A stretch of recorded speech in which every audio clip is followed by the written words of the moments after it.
que eu deixaria para os jovens, assim, é de que fazer a vontade de Deus é a melhor coisa que nós poderíamos fazer na nossa vida. Esse é o legado, assim, se você busca fazer a vontade de Deus, não tem nada que vai te tirar do caminho, não tem nada que você, tipo, ai, será que não? Ai, vou me frustrar. Não, se você tá buscando fazer a vontade de Deus, se você tá fazendo a vontade de Deus, se você tem essa convicção, as coisas todas, elas vão se organizando e se arrumando para isso. Então o legado Busca da a Júlia é vontade de Deus. busque a vontade de Deus. Busque a vontade de Deus, independente de onde seja, se for em outro país, se for para ser padre, se for para ser monge, trapista, no meio do nada, vai, entendeu? Se for para ser família, ter 10 filhos, vai também. Então, tipo assim, busque a vontade de Deus. Não tenha medo de ver a sua vocação, porque você só vai ser feliz assim, né?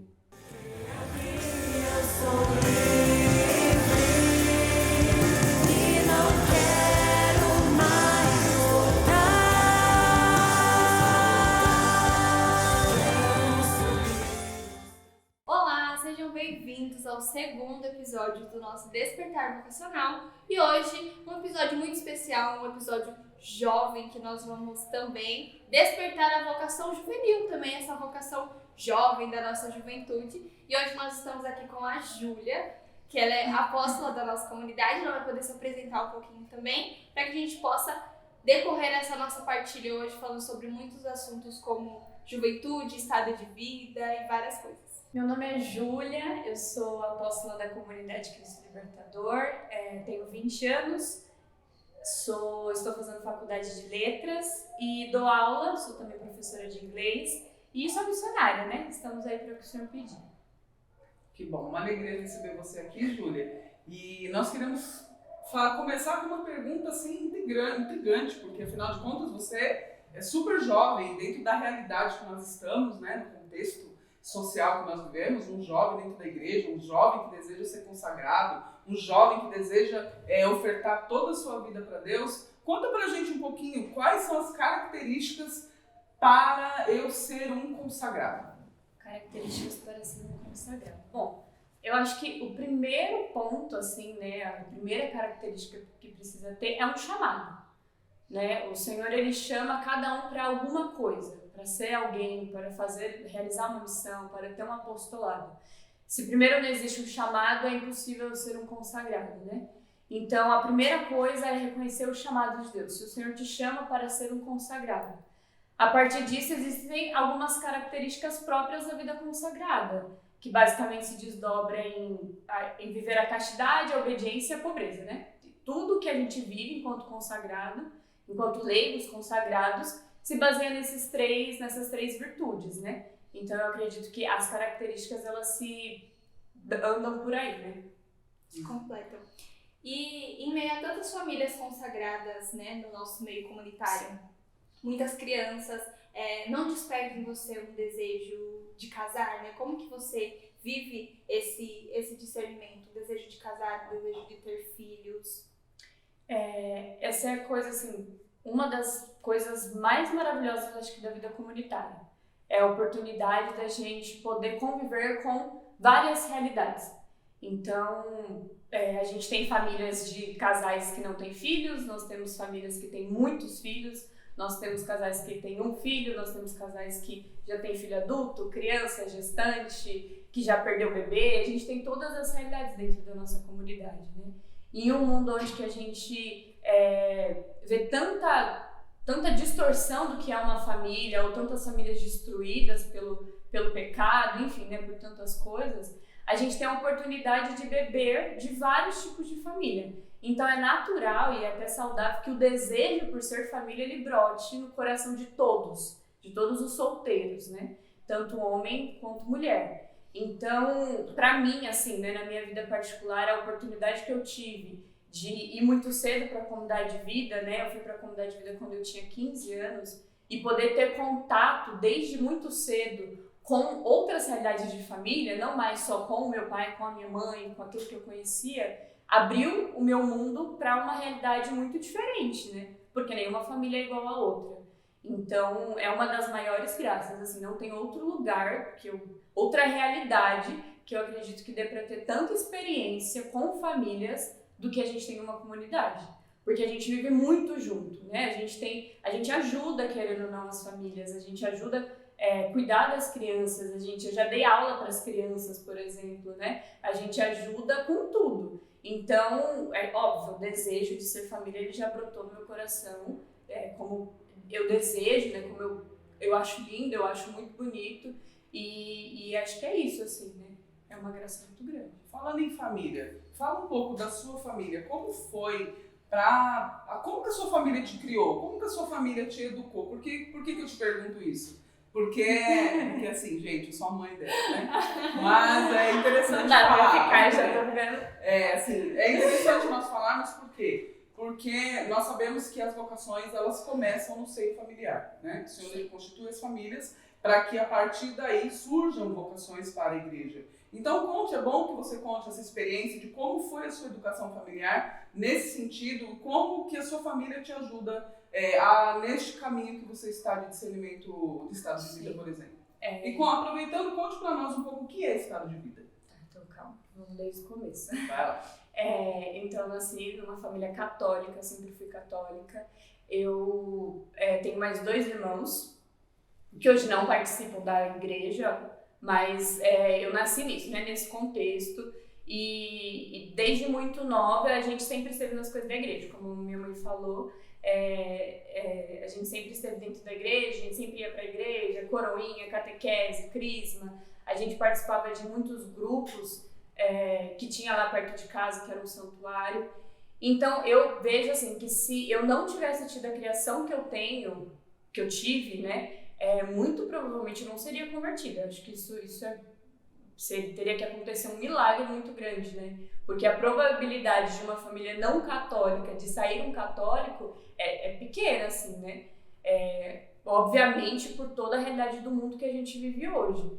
Então a minha criação, ela foi essencial, assim, primordial. Se os meus pais não tivessem me apresentado Cristo, se minha mãe não tivesse me apresentado Cristo, não tivesse visto na vida deles, com todas as dificuldades, com todos os problemas, quem é Deus, quem é Jesus, qual que é a importância da igreja na nossa família, na nossa casa, na nossa realidade, eu provavelmente não teria o que eu tenho hoje, eu não seria uma consagrada e tudo mais, né?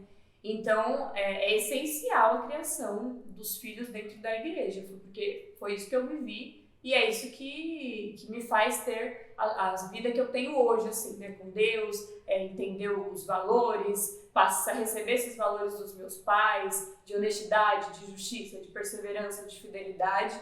É tudo uma questão que envolve Deus no final do dia, né? E aí já entra na pergunta do estado de vida. O que é o estado de vida, o que é o elo de pertença e como o carisma tem te ajudado nesse discernimento? Então, assim, basicamente o estado de vida é uma das caixinhas que a gente chama. Santa Teresa d'Ávila, ela coloca que a gente tem 3 caixinhas, se eu não me engano, né? E aí é a caixinha do se reconhecer filha de Deus, aí tem o mulher, aí tem o estado de vida, e para aqueles que possuem um carisma, tem a caixinha do carisma, né? Então, é o que constitui o nosso ser, basicamente. Então, primeiro eu me reconheço como filha de Deus, né? Isso a gente meio que vive assim, a partir do momento que a gente já se converte, né? A gente faz uma experiência com Jesus e automaticamente eu já faço uma experiência com o amor dele. Então, eu me reconheço como filha. A partir da nossa conversão, daquilo que a gente vai vivendo, a gente se reconhece como mulher ou como homem. Não existe nada além disso. Ou é mulher ou é homem. E daí a gente entende, né, todas as questões que envolvem o ser mulher, a feminilidade, a docilidade, a submissão. E aí depois a gente entra na caixinha do carisma. Se você possui um carisma, o Senhor ele vai despertar isso no teu coração. É muito provável que você não se contente com uma paróquia, né? Então, só viver uma paróquia, uma vida paroquial. Então, provavelmente você tem um carisma, né? E daí sim o Senhor faz isso brotar e você vai indo atrás. Foi o que eu fiz, né? Nessa caixinha eu fui atrás de muitas coisas, assim, eu fui em convento porque eu queria ser freira uma época, né? Eu fui em outras comunidades, eu gosto muito de fazer retiro em outras comunidades, beber de outras espiritualidades, principalmente a espiritualidade carmelita. que é de Santa Terezinha, né, minha santa de devoção. Então, essa caixinha, o Senhor ele foi fazendo isso aos poucos na minha vida. Quando eu entrei na comunidade, depois do processo vocacional e depois de mais um ano, assim, o Senhor ele foi confirmando o meu carisma, que era ser Cristo libertador. Então, o Senhor pensou na Júlia filha, na Júlia mulher, na Júlia Cristo libertador e, por fim, a caixinha do estado de vida. A caixinha do estado de vida, existem algumas possibilidades, não são muitas também, né? Então, você pode ser padre, você pode ser chamado ao matrimônio, e dentro do sacerdócio, né, entenda o que eu vou falar, não é um sacerdote, mas dentro do sacerdócio, eles vivem o celibato. Então, também existe hoje, na vida religiosa e também nos leigos consagrados, a realidade do celibato. Qual era a outra pergunta? Como você tem vivido isso? Como você tem discernido isso? Então. A comunidade hoje, ela tem um caminho muito claro para o discernimento do matrimônio. Muito claro mesmo, né? A gente tem formações para isso, a gente se encontra por um tempo até que longo, assim, de formações com os casais mais experientes da nossa comunidade, né? A gente tem, como eu falei, a realidade familiar é uma loucura aqui nessa comunidade. A gente tem muitas crianças mesmo. Então, querendo ou não, a prática, a vivência diz muito mais do que somente a formação teórica. E aí a gente tem um caminho muito desenhado. Tem os livros que você precisa ler, tem os lugares que você precisa ir, tem aquilo que você precisa partilhar com o seu pretendente, tem aquilo que você precisa correr atrás, enfim. Então a gente tem um caminho muito claro para um discernimento matrimonial. Então se você sente o desejo, né, muito forte, assim, você meio que já nasceu tendo a certeza que você ia ser mãe, casar e tudo mais, né? Então você, quando já tem um pretendente, você trilha esse caminho dentro da comunidade. Se você deseja se aprofundar em outro estado de vida, que no nosso caso aqui, leigos consagrados, só dá para ser o celibato, e a realidade sacerdotal ainda não é tão forte assim na nossa comunidade, então eu vou falar daquilo que a gente vive. Tem outras comunidades que tem, né? Por exemplo, a Shalom, a Colo de Deus, a Aliança de Misericórdia, eles têm sacerdote. Mas quem deseja ver esse outro, a gente não tem um caminho tão claro assim. A gente não tem experiências de outras pessoas, porque a gente não tem celibatários dentro da comunidade, a gente não tem formações específicas, a gente não tem livros, né? A gente não tem nada, assim, não temos nada desenhado ainda. Então, Desculpa te interromper, mas é porque isso também é algo muito iniciante dentro da nossa comunidade. Sim. Quando nós falamos de estado de vida dentro de um carisma, é óbvio que, por exemplo, a exemplo do fundador da comunidade, vão surgir inspirações para que esses estados de vida eles sejam discernidos e vividos dentro do corpo comunitário, né? Então, essas coisas elas vão acontecendo. Sim. Mas nós temos 9 anos de comunidade esse ano, vamos completar, né? Então, nós somos uma comunidade que está nascendo ainda, né? Sim. Nossa comunidade está no tempo fundante e tudo mais. Então, quando hoje você fala que nós não temos livros, nós não temos nada, porque isso, de fato, ainda tem nascido, né, de fato, dentro do nosso carisma, isso tem sido despertado aos poucos, né? Sim. E é algo que, quando nós falamos de vocação, é algo que nós não podemos simplesmente escrever e falar assim, olha, é isso aqui, né? Exato. Precisa de espiritualidade, a gente precisa que o carisma também nos diga como viver um elo de pertença, como viver um estado de vida, porque os membros da Aliança de Misericórdia, que são celibatários, eles são celibatários segundo o carisma Aliança de Misericórdia. Colo de Deus é a mesma coisa, outras comunidades de outra forma, né? E aqui também nascerão celibatários, sacerdotes, da forma Cristo Libertador. Só que isso, né, entra também no campo do mistério de Deus. São coisas que talvez hoje nós não entendemos, talvez hoje o Senhor ainda não tenha despertado tanto isso dentro do nosso meio, porque Ele tem nos levado a outras realidades, né? O Senhor tem despertado talvez outros desejos que são, teoricamente, bem entre aspas, um pouco mais importantes nesse momento, para que de fato as outras coisas elas possam ser bem vividas, discernidas e também para que a comunidade esteja madura o suficiente para acolher isso, né? Para que a comunidade também consiga ter mais estruturas para estabelecer um bom celibato, um bom sacerdócio e, quem sabe, uma vida religiosa. Não sabemos se pode surgir das nossas crianças, né, dos consagrados, um desejo, né, em terem sido formados pelo carisma Cristo Libertador e saírem daqui e quererem ser freiras, irmãos, né, freis de outra congregação, né? Então, isso é algo que ainda está em construção, né, dentro do nosso Na país, verdade, né?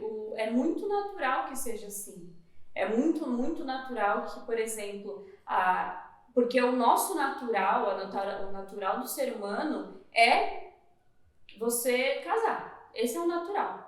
E a nossa, como você diz, né, a nossa comunidade é muito nova, então é muito natural que isso não tenha ainda. Até porque, por exemplo, a nossa formação de noivos, para casais, ela só se deu a partir do momento que pessoas viveram, né? Então, é muito importante isso. Assim, primeiro a gente vive e depois a gente coloca no papel aquilo que deve ser feito para os próximos. Então, é muito natural, assim, né? Quando eu digo que a gente não tem nada, é porque ninguém viveu. Se ninguém viveu, não vai ter, né? Então, a primeira coisa que o Senhor ele faz ele vai suscitando nos corações de algumas pessoas um anseio por isso. Sim. A partir desse desejo, né, dessa vontade, desse anseio, os membros da comunidade, eles vão buscando respostas em outros lugares, primeiro, e entendendo consigo o carisma. Gente, isso aqui é uma cara de pé. E entendendo consigo a questão do carisma, o que o carisma Cristo Libertador fala, o que ele traz, e aí sim vivendo, né? É um caminho, na verdade, eu acredito né? Posso estar falando besteira aqui e as coisas podem mudar, mas acredito que vai ser muito demorado, vai ser mais demorado que o matrimônio, a questão do celibato dentro da nossa comunidade. Vai ser muito demorado mesmo, assim. Então, é muito natural, né? Porque nós somos um bebê de comunidade, se a gente pode dizer. Falando em bebê, dentro dessa realidade, querendo ou não, como você é muito jovem, né? Para estar vivendo tudo isso e para ter uma certa maturidade diante desse estado de vida, por exemplo, que é o que você vem buscando como resposta de Deus para sua vida. Você se sente privilegiada por ter tido esse chamado tão jovem? Porque eu lembro você quando bebê, né? Nós tínhamos um quadro de Jesus Misericordioso em casa. E a Júlia, desde muito, muito pequena, ela ia lá com a mãozinha e colocava a mão no quadro de Jesus Misericordioso e beijava o quadro e ficava agarrada naquele quadro. Coloca a foto. Desde que ela usava fralda. Então, desde muito pequenininha, você já tinha isso, você já tinha algo diferente dentro de você. Você sempre gostou de ir para a igreja por conta própria, sempre gostou de escrever muito sobre a sua intimidade com Deus, de rezar. Então você é alguém que nasceu com um chamado específico, algo diferente. Você se sente privilegiada de ter sido escolhida para algo específico, de maneira especial, com essa novidade que agora chega para o Carisma Cristo Libertador? Assim, sendo bem sincera, né? Eu acredito que privilégio não seja a palavra, exatamente. Eu acredito que seja agraciada, porque também eu não posso aqui ser uma falsa humilde e dizer que o Senhor ele não me preservou, porque o Senhor me preservou. Desde sempre o Senhor ele me preservou de viver muitas coisas assim, muitas mesmo, em questão afetiva, em questão sexual, o Senhor ele me preservou. Então eu acredito que seja agraciada, assim, né? Eu sei que o Senhor ele derramou sobre mim desde sempre, desde muito nova, uma graça. Então, claro, eu acredito que o Senhor ele tem sim um chamado muito específico, muito particular para mim, e sendo tão nova e tendo essa realidade, né, assim, tudo que se apresenta, toda vez que eu rezo sobre isso, né, toda vez que eu leio sobre isso, toda vez que eu penso sobre isso, na verdade no meu coração vem um negócio de tipo assim, essa deveria ser o desenrolar das coisas naturalmente, né? O Senhor ele não pensou numa família, aí eles têm os filhos, aí os filhos se perdem no mundo, têm uma vida muito doida e aí voltam para a igreja, aí tem que resolver um monte de coisa, aí depois casa. Não, o Senhor ele não pensou nisso. Quando o Senhor ele pensou uma família, ele já pensou na educação dos filhos, para que os filhos fossem já criados na fé. E o que a fé nos fala? A fé nos fala de que nós não podemos ficar com qualquer um, que a gente não pode sair por aí transando com qualquer um, que a gente não pode ficar bêbado, que a gente não pode viver uma vida devassa, que a gente não pode viver uma vida soberba, a gente não pode viver uma vida invejosa. É isso. Então, na verdade, assim, não tem nada de muito extraordinário assim, na minha vida. É simplesmente aquilo que o Senhor ele pensou para todo mundo. E que por coisas da vida, cada família tem sua realidade, né? Não foi só comigo, eu conheço outro testemunho de várias pessoas que também tiveram uma criação que nem a minha e que fazem hoje um discernimento, por exemplo, ao matrimônio, namoram e nunca ficaram com ninguém, nunca tiveram uma vida sexual ativa, se preservaram até isso, porque é isso que precisa acontecer. Não é o contrário, a gente tem mais testemunhos do contrário, mas o certo, né, a teoria é de que deveria ser assim, né? Então você ainda é virgem? Sou virgem.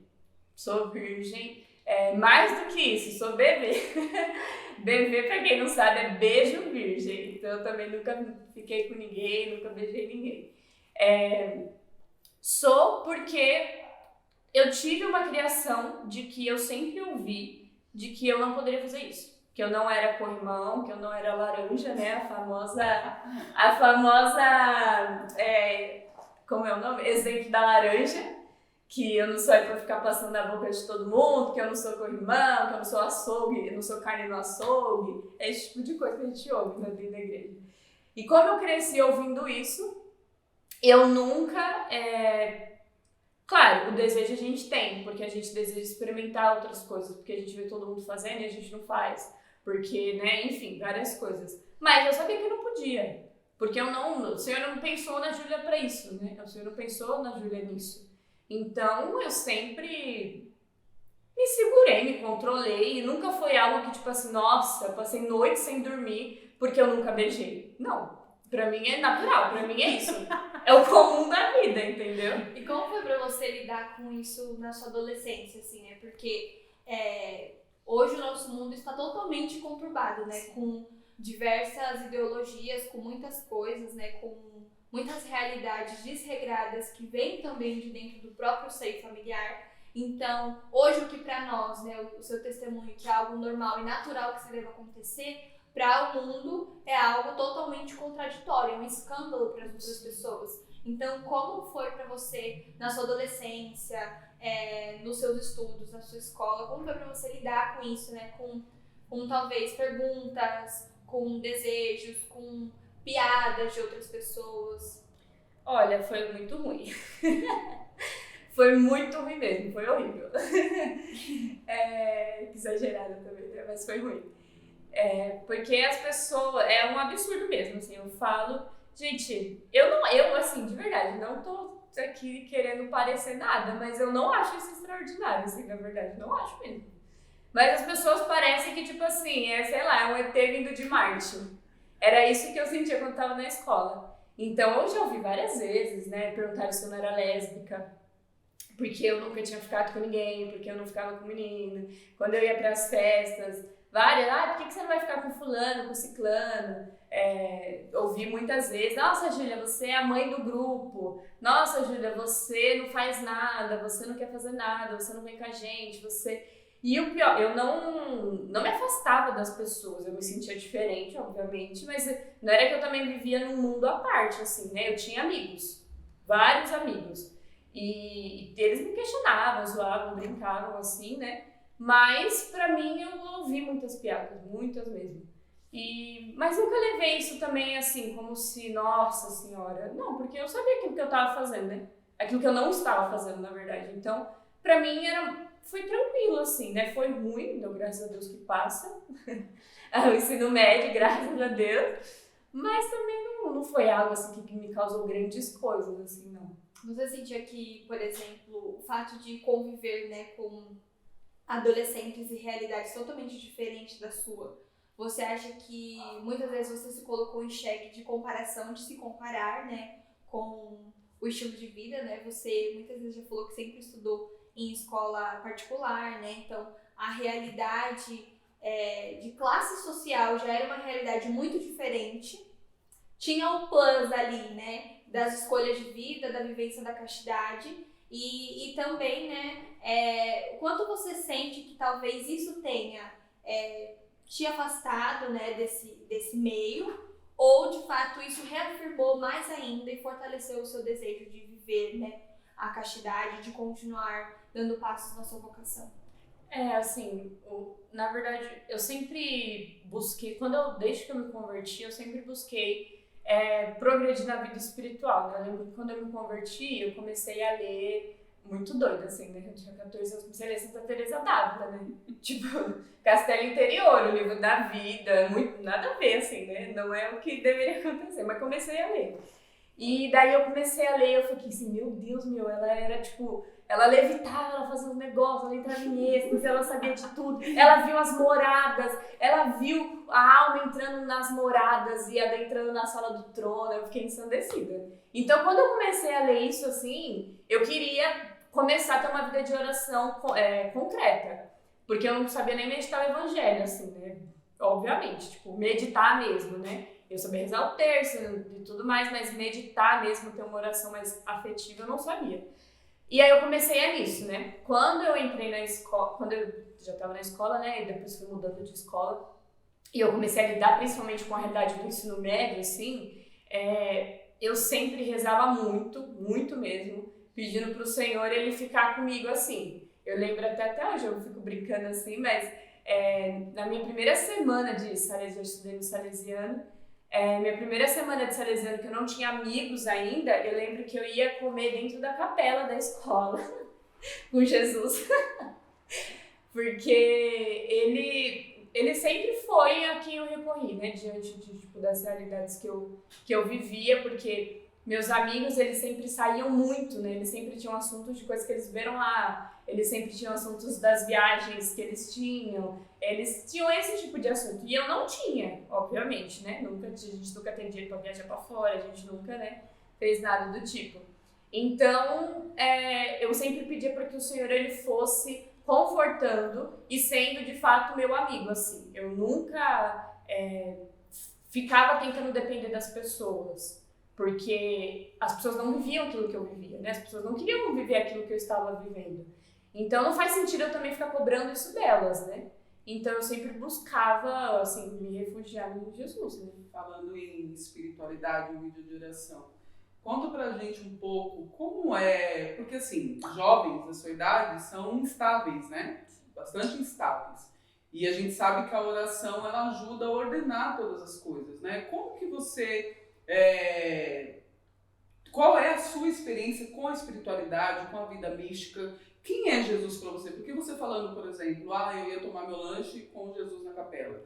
Então a gente faz isso com um amigo, né? Então conta pra gente quem é Jesus, esse amigo, e como é a sua espiritualidade, sua vida mística, de maneira especial, trazendo isso para dentro do carisma, como o carisma te ajuda nesse sentido a viver tudo isso e a crescer espiritualmente. Acredito que a minha espiritualidade, ela sempre foi construída muito mesmo com base em Santa Teresinha, assim. Eu falo que Santa Teresinha foi ela que me ensinou a rezar, basicamente, porque no livro dela, ela vai fazendo meditação, ela vai contando da vida dela. E como ela sempre foi muito profunda e muito meditativa, né, por temperamento ela sempre foi assim, ela meditava com tudo. Tudo que acontecia na vida dela, ela meditava. Ela via uma boneca brincando com a irmã dela brincando com uma boneca, ela meditava com aquilo. Aí ela tava lá de papel. tava no jardim, olhava pro céu, meditava.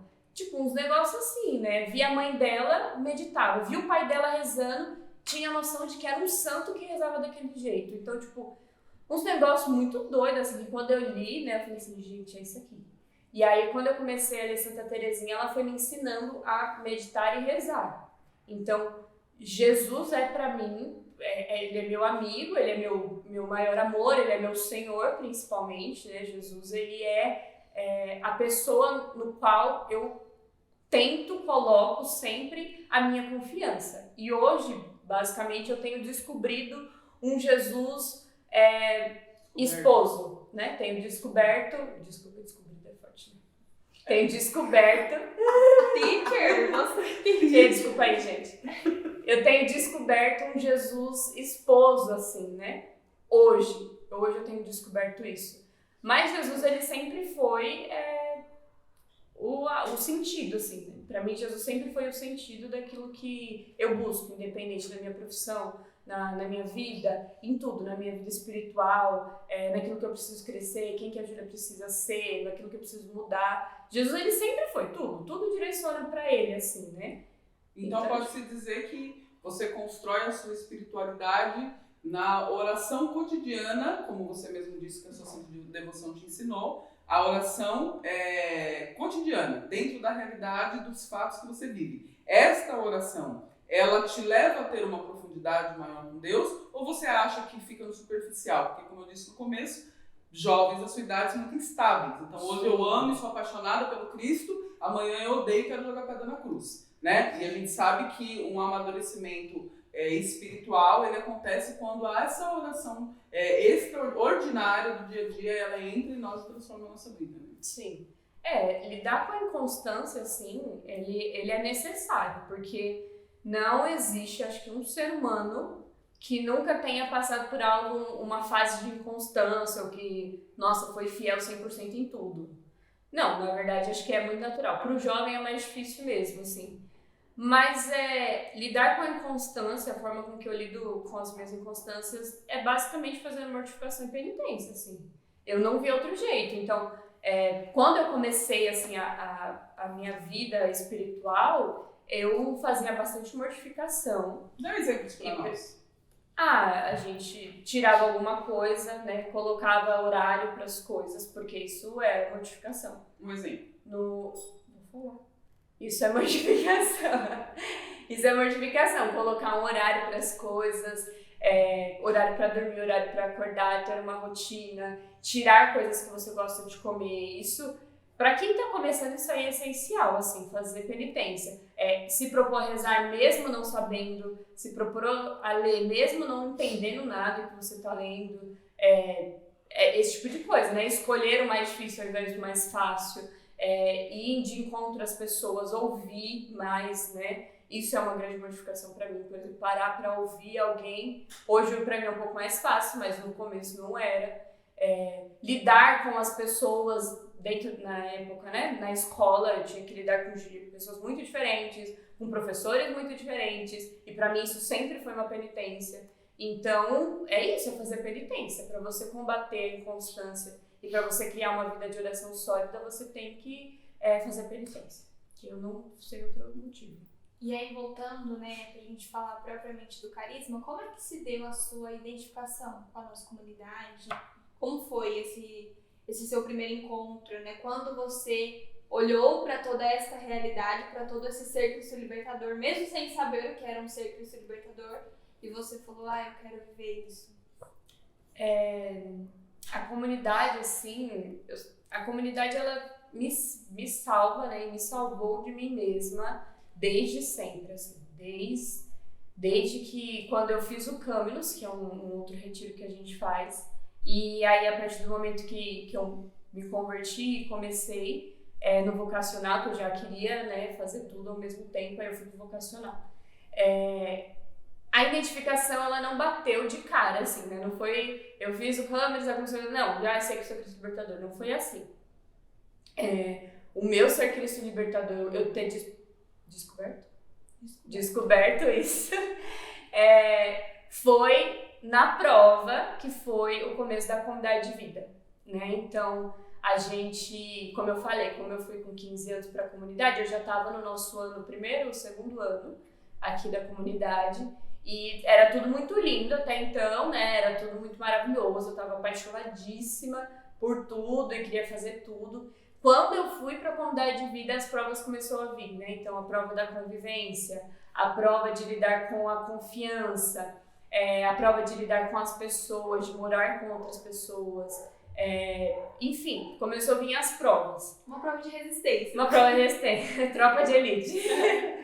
Aí, quando começou a vir as provas, o Senhor, ele foi falando no meu coração, né? Você deseja sacrificar isso, você deseja se sacrificar porque você precisa mudar. Você não vai conseguir viver aqui enquanto você não mudar. Você precisa deixar coisas, você precisa escolher uma escola pior. Você precisa viver outras coisas, você precisa sair de você mesma, né? Você precisa ser mais caridosa, você precisa ser mais simpática, você precisa sorrir mais. A partir do momento que o Senhor ele foi pedindo isso, assim, no começo da comunidade, porque foi muito difícil, foi quando eu entendi que o meu carisma era ser Cristo libertador. Foi quando eu entendi isso, porque eu estava disposta a sacrificar as coisas que eu tinha, quem eu era, para poder viver aquilo que o carisma me pede. As renúncias, né, da vida consagrada. Então, eu entendi o carisma naquela época. Desde então, fui vivendo e foi o Senhor pedindo sempre mais e mais renúncias e a vida foi acontecendo. Mas eu acredito que foi naquela época mesmo. Como você entendeu, porque você foi para a comunidade de vida, para quem não sabe, nós temos aqui 2 elos de pertença, vida e aliança. E como foi para você tão jovem entender esse que era a voz de Deus, que você precisava viver essa experiência na comunidade de vida?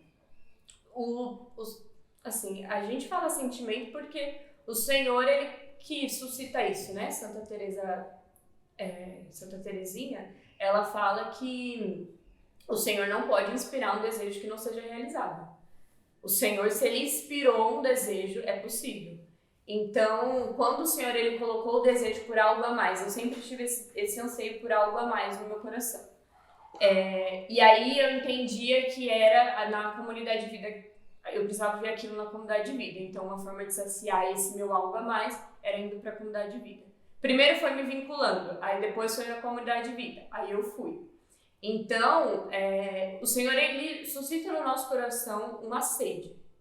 Existe uma sede, assim, né? Eu falo que o apaixonamento do vocacionado, quando ele encontra com a comunidade, ele tem que permanecer no coração do consagrado sempre, porque existe uma sede, e a gente não sabe como saciar essa sede, assim. É uma sede que parece que quanto mais a gente faz, maior fica, e a gente não sabe o que fazer, a gente só quer fazer. Então, eu vejo que quando eu fui para a comunidade de vida, foi essa sede que eu senti, assim. E que o Senhor, ele sempre colocou no meu coração. E não foi uma sede só de sentimento, porque se fosse só sentimento, quando visse as provações, eu teria saído, né, naquela época. E não foi o que aconteceu. Então, foi, de fato, um desejo do Senhor. Porque o desejo sendo provado, a gente percebe que não é só sentimento, né, que é uma vontade do Senhor. E hoje, como você vive? Hoje você não está dentro da comunidade de vida, né? Migrou para a comunidade de aliança. Como se deu essa mudança para você? Como você tem hoje lidado com uma realidade diferente de fazer uma faculdade, dar aula, ter um horário ainda mais específico para você sair, para você ir dar aula, voltar para casa, lidar com as missões da comunidade, visando essa diferença, né? Porque a oferta de um membro de vida, ela é bem diferente da oferta de um membro de aliança, né? O que você percebe, assim, que mudou na sua realidade, no seu campo de visão sobre o elo de pertença? Sim, só contextualizando, eu fiquei 4 anos na comunidade de vida e aí eu fui enviada em missão para a Inglaterra, sendo membro de vida, voltei, fiquei alguns meses na comunidade de vida e depois saí para poder fazer uma experiência na comunidade de aliança, porque como eu fui muito nova, muita coisa eu não vivi. Eu meio que não tinha nem pretensão de viver. Então, a gente entendeu que era um tempo necessário para eu viver. Então, eu estou vivendo este tempo. Quando eu fui para a comunidade de aliança, foi muito difícil, assim, de eu entender a realidade. Porque, como eu sempre tive uma organização, como eu sempre tive um planejamento, eu sempre fui alguém de rotina, muito alguém metódica, assim, eu não tinha mais isso, assim. Então, na aliança, eu tive que aprender uma outra forma de rezar, né? Ter uma outra forma de espiritualidade, como eu falava, né, no começo. Então, eu tive que aprender a lidar com o meu tempo, assim. Pra mim, essa tem sido a maior dificuldade, lidar com o tempo. Porque você não tem tempo de fazer tudo que você quer. Né? Se eu tivesse, sei lá, 48 horas, não ia dar pra fazer tudo que eu quero num dia. Então, eu aprendi, estou aprendendo, hoje já consigo lidar com isso mais, no começo foi um pouco mais difícil, mas é lidar com o tempo, é lidar com o trabalho, dedicar o tempo ao trabalho, dedicar o meu tempo à faculdade, dedicar o meu tempo para a comunidade, às missões e tudo mais. Mas assim, sempre visando de que a minha consagração, o meu ser consagrado, o meu carisma, a minha comunidade, as missões, elas são prioridade para mim. Elas sempre foram e sempre são prioridade, né? Independente daquilo que eu vou fazer. E ela sendo a minha prioridade, a minha vida com Deus sendo prioridade, as outras coisas elas vão ser bem feitas, né? É inevitável, porque não dá para eu ser uma boa cristã dentro da comunidade no meu trabalho, né? Eu destratar, perder horário, esse tipo de coisa. Então, a gente sabendo as nossas prioridades se torna mais leve a vida na aliança, porque de fato os sacrifícios sendo membro de aliança são muito diferentes de que a comunidade de vida. Sim. Bem diferente. Eu acho que existe, né, complementando isso que você falou, existe uma diferença muito grande, assim, entre o membro de vida e o membro de aliança, né? Aqui na comunidade nós falamos que todos nós precisamos ter um coração de membro de vida, nós precisamos ter esse desejo, mas muitas vezes nós mesmos, né, criamos alguns preconceitos em relação a isso, por muitas vezes achar que os membros de vida são aqueles que exatamente vivem dentro de uma forma carismática. É óbvio, eles estão dentro do coração do carisma. A Fabi é a comunidade de vida e ela pode testemunhar isso. Também já fui da comunidade de vida e posso testemunhar isso. Mas você vive dentro do coração do carisma, então você está mais imerso. Tudo aquilo que o carisma disser, você, no estalo de dedos, você vai estar ali para escutar, né? Porque o coração é esse que bombeia sangue para toda a comunidade.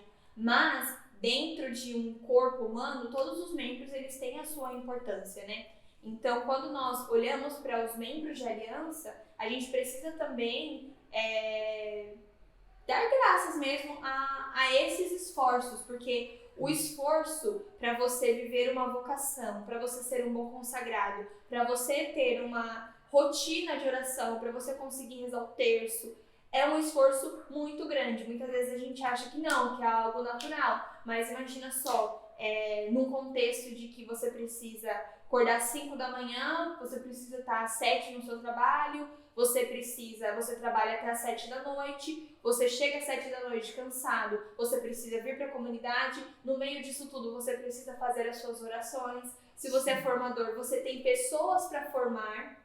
Então, talvez aqui na comunidade nós temos muitos formadores que têm de 5 a 8 formandos, por exemplo. Então, assim, é uma carga de responsabilidade muito grande, porque é uma renúncia também aos nossos próprios desejos ali, né? Aquilo que a gente quer viver. Quem não quer um final de semana ficar ali, entre aspas, de folga, aproveitar com a sua família e tudo mais. Mas nisso a missão nos pede, né? Então a missão ela nos chama para isso. Talvez no final de semana que você vai receber uma ligação. Oi, tudo bem? Olha, eu não tô muito bem, eu preciso de formação.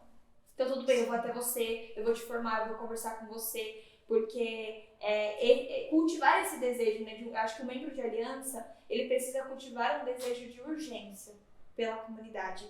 Eu acho que essa seria a palavra, assim, né? Para que um membro de aliança ele consiga viver bem a sua vocação dentro do carisma, ele precisa sempre ter um senso de urgência, de que ele não é mais nem menos importante dentro do corpo comunitário, mas ele é necessário para aquilo. Porque sem os membros de aliança, não viria o sustento para a nossa comunidade, não teria o sustento para os nossos membros de vida. E é óbvio que a comunidade não fica se escorando nas pessoas e nos membros, mas isso também traz vida para a nossa comunidade. Óbvio que a comunidade, ela consegue se sustentar, ela tem as missões, nós temos diversas coisas que nós podemos fazer para arrecadar fundos para a comunidade. Mas o membro de aliança, ele precisa também, às vezes, virar a chave, entender que ele não só contribui, talvez, com uma contribuição missionária, com uma ajuda financeira, mas ele precisa também sustentar a comunidade com as suas orações e, principalmente, o sustento dos membros de vida. Porque quando nós falamos de que quem está ali, né, que é dentro da comunidade de vida, os membros da comunidade de vida são o coração da comunidade, aqueles que bombeiam sangue, olha o tanto de esforço que existe num coração para bombear sangue. Imagina, um corpo inteiro. Tem pessoas que têm 1,40 m, 1,60 m, tem gente que tem 2 metros de altura. É um esforço você bombear sangue para um corpo de 1,40 m e para um corpo de 2 metros. Agora imagina uma comunidade de vida com 8 membros, 10 membros, bombear sangue para 40 pessoas, para uma obra, para uma fundação, para um governo comunitário, para os formadores. Então, a gente criar esse senso de urgência de que os membros de aliança precisam da comunidade de vida e a comunidade de vida precisa dos membros de aliança. E ambos vão se sustentar em oração, em missão, muitas vezes pegando os membros de vida, olha, vamos ali, vamos sair, vamos conversar, vamos ter uma partilha diferente, sei lá, vem na minha casa, eu te acolho. Porque tudo isso é muito importante, né? Porque é muito desgastante se viver uma vocação, né? Muitas vezes a gente, nós não estamos aqui querendo romantizar de que é lindo viver uma vocação, porque é lindo, mas é muito desgastante, é cansativo, exige muita renúncia. Muitas vezes nós, num caminho que nós temos de 8 anos de comunidade, é frustrante muitas vezes alguns passos, algumas decisões que o carisma precisa tomar por você, né? E lidar com tudo isso também precisa de muito sustento, não somente físico, mas muito espiritual também. Eu falo que vim para a comunidade de aliança, né, fazer experiência no elo de aliança, o Senhor, ele basicamente ele quebrou minha soberba, assim, né? Ele quebrou minha soberba, porque quando eu vim para a aliança, o Senhor, ele mostrou para mim, né? Ele falou, você não tem o tempo que você achava que você tinha. Você não dá conta do jeito que você achava que você dava. Você não é tão organizado do jeito que você achava que você era. Né? A importância e o agradecimento, né? A gratidão que você deveria ter pela comunidade de vida, você não tem. Né? Você tem um coração muito ingrato ainda. Então, quando eu vim para a comunidade de aliança, né, o Senhor, ele quebrou muito a minha soberba, assim, né?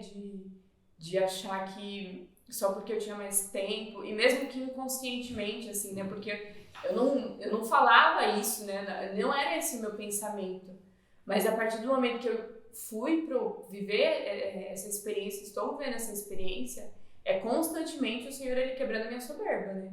O Senhor fazendo mais, você não depende de você mesmo, você não depende da tua organização, você não depende do teu dinheiro, você não depende. Porque se você não colocar a tua confiança em mim, na comunidade, você não vai dar conta, você não vai dar conta da vida consagrada, né?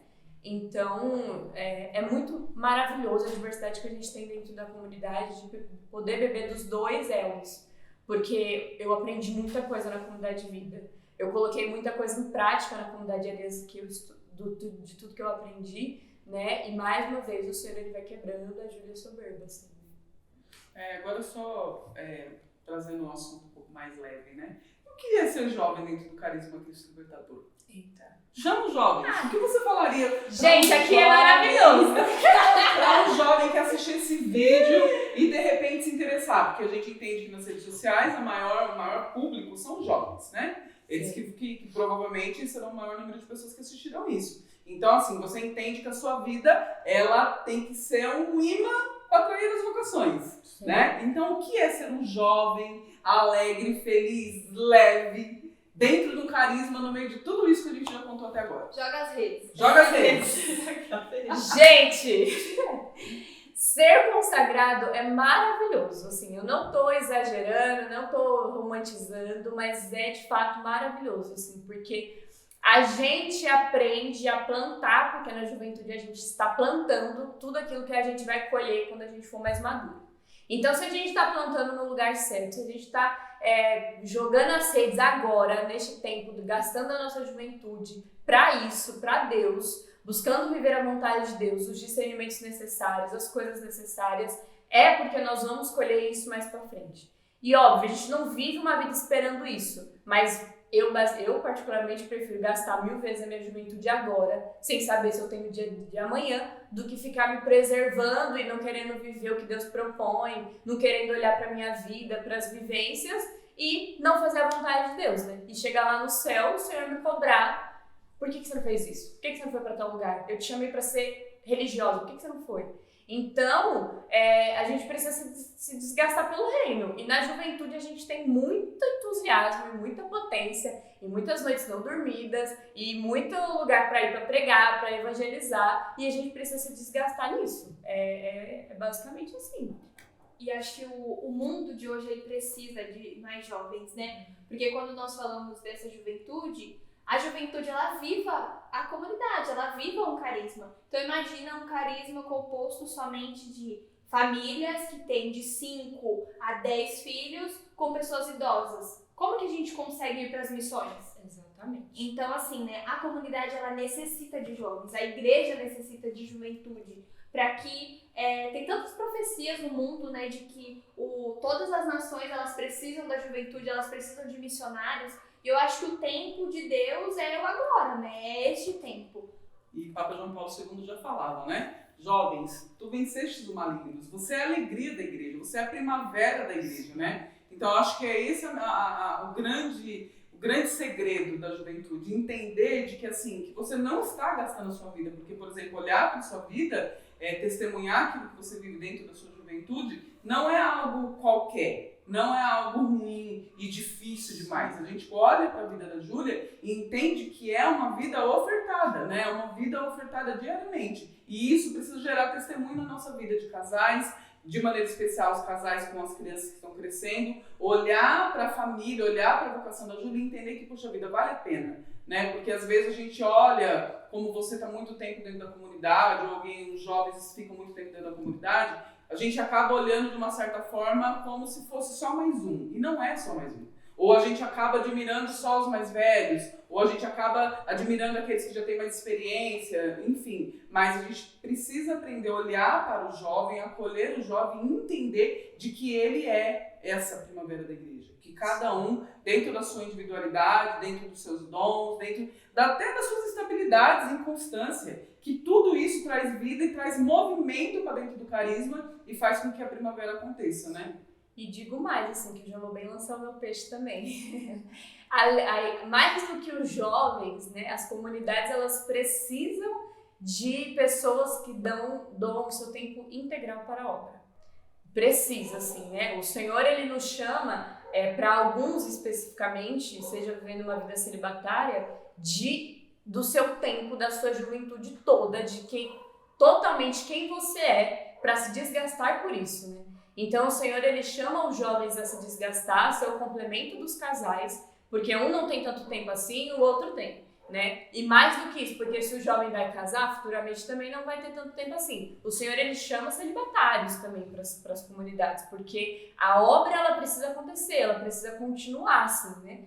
Então, o jovem, ele é o futuro das novas comunidades, ele é o futuro dos institutos, das congregações, porque se a gente não forma bem os jovens, né, se eu não sou bem formada, como é que a comunidade mais pra frente vai ficar, né? Então, tipo assim, o jovem, ele precisa ser olhado, ele precisa ser cuidado, ele precisa ser formado, mas ao mesmo tempo ele já precisa ser colocado no caminho de apostolado, porque tem muitos outros jovens precisando, né? Muitos outros jovens desejando isso. Então, a juventude é maravilhosa, assim, é maravilhosa. Eu de verdade, eu não me vejo fazendo outra coisa da minha vida do que fazer o que eu faço hoje, né? Você estar é feliz, o que eu faço então? hoje, sou muito feliz.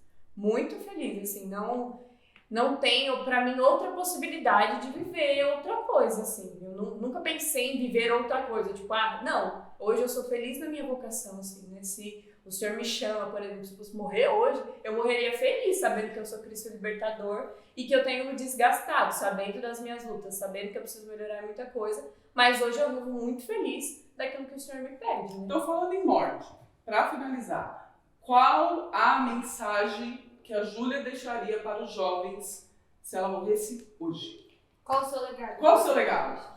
Meu legado? Que forte, gente. Ai, meu Deus, calma. O meu legado, assim, o que eu colocar, não vou pensar numa frase bonita agora, porque é difícil pensar numa frase Mas não bonita. precisa de frase bonita. Mas, Na verdade, dá do seu coração e vivido. O que eu deixaria para os jovens, assim, é de que fazer a vontade de Deus é a melhor coisa que nós poderíamos fazer na nossa vida.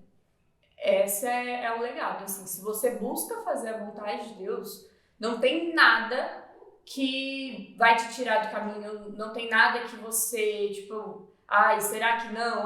Vou me frustrar. Não, se você está buscando fazer a vontade de Deus, se você está fazendo a vontade de Deus, se você tem essa convicção, as coisas todas, elas vão se organizando e se arrumando para isso. Então, o legado Busca da a Júlia é vontade de Deus. busque a vontade de Busque Deus. a vontade de Deus, independente de onde seja, se for em outro país, se for para ser padre, se for pra ser monge, trapista, no meio do nada, vai, entendeu? Se for pra ser família, ter 10 filhos, vai também. Então, tipo assim, busque a vontade de Deus. Não tenha medo de ver a sua vocação, porque você só vai ser feliz assim, né? Agora, traduz o seu legado em inglês. Ah, não, Para que calma. as nações... Young peoples, come with me. Bom, então é isso. Muito obrigada, Júlia. Muito obrigada pela sua participação, pelo seu testemunho de vida, por tudo aquilo que você trouxe como bagagem, né? Super jovem, com uma bagagem tão densa nisso. Nos ajuda e nos ensine também nessa caminhada, né? Então, mais uma vez, nós agradecemos você que nos acompanhou, que você beba do testemunho da Júlia, que você venha, se você tem aí no seu coração, nossa, eu não sei o que eu quero da vida, eu tenho dúvida, eu estou buscando preencher os espaços do meu coração, quem sabe você não encontra aqui no Carisma Cristo Libertador. Vem que a gente te ajuda a discernir. Isso aí, Vem. não perca tempo, vem! A música do você vai dizer, vem. Muito obrigada, gente. É isso.